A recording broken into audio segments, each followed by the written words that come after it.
On this webisode of Your Healthy Business, health savings accounts have been referred to as 401k plans for your healthcare dollars. HSAs are tax-advantaged accounts used to pay for qualified medical expenses or save for long-term growth. And if that's not enough to catch your attention, we'll tempt you with a cupcake, a really big cupcake, like this.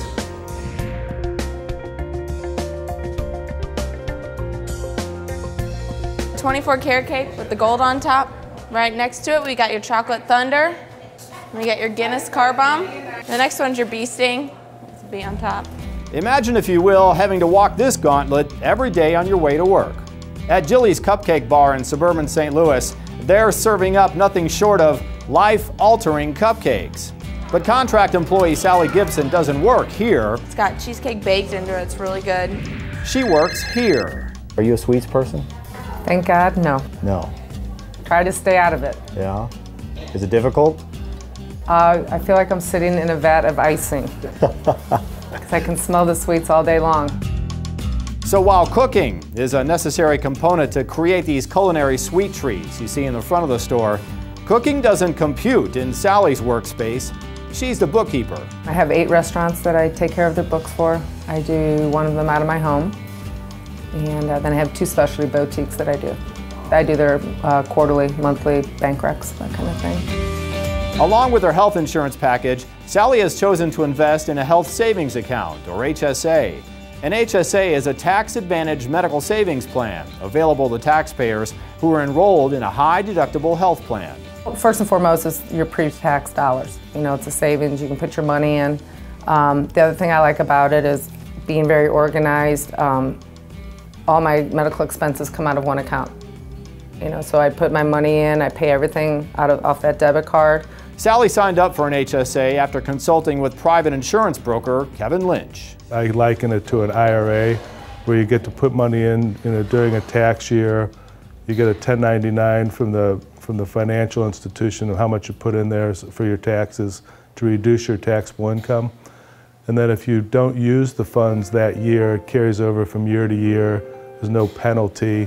There's no use it or lose it like flexible spending accounts. And you can put all your pre-tax dollars in up front, or as I do it, I put my money in as I pay my bills. The amount that you put into the HSA reduces your taxable income by the amount you put in there. So that's the tax break. So it's a health insurance policy, then a bank account. When I'm explaining it to clients, I say it's like a Christmas club account, where you're setting aside money for specific purposes. And the specific purposes of the money are medical expenses, dental expenses, long-term care premiums, things like that. Some of the HSA benefits for employers include when employees make contributions to their HSAs, they are saving their employer money.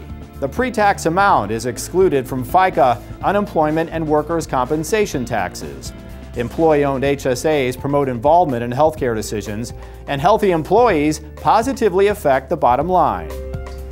It wasn't a decision that we took lightly. Susan Solovic is CEO of Demco Solovic Enterprises, an online media company. When owners began offering HSAs to employees, they gave each employee who enrolled a lump sum of seed money to offset the higher deductible employees would face. We had seen our healthcare costs go up by double-digit growth in the past couple of years. And of course, healthcare costs for all small businesses is a huge issue.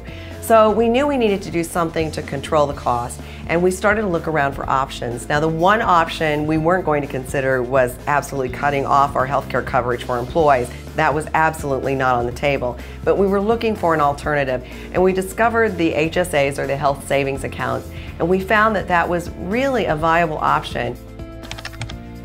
Meanwhile, Sally Gibson has done the math, and she's decided it just adds up for her to keep the books at a place like Jilly's Cupcake Bar. And her experience investing in an HSA so far has been pretty sweet. For me, it's the easiest way. And then I keep all my bills together. I sit down once a month and I put the money in the HSA account. I fill out all the forms and mail it in, and then you don't miss a payment that way. Benefits for employees include HSA-compatible healthcare plans typically have lower premiums than traditional plans. premiums generally increase at a slower rate. Preventative care is often covered at 100% before the deductible is met with no co-payments. The IRS limits the amount a person can contribute to their HSA. For 2011, the single contribution limit is $3,050. The family contribution limit is $6,150. That wraps up this webisode of Your Healthy Business. I'm Alex Fees. Thank you for watching. We'll see you next time.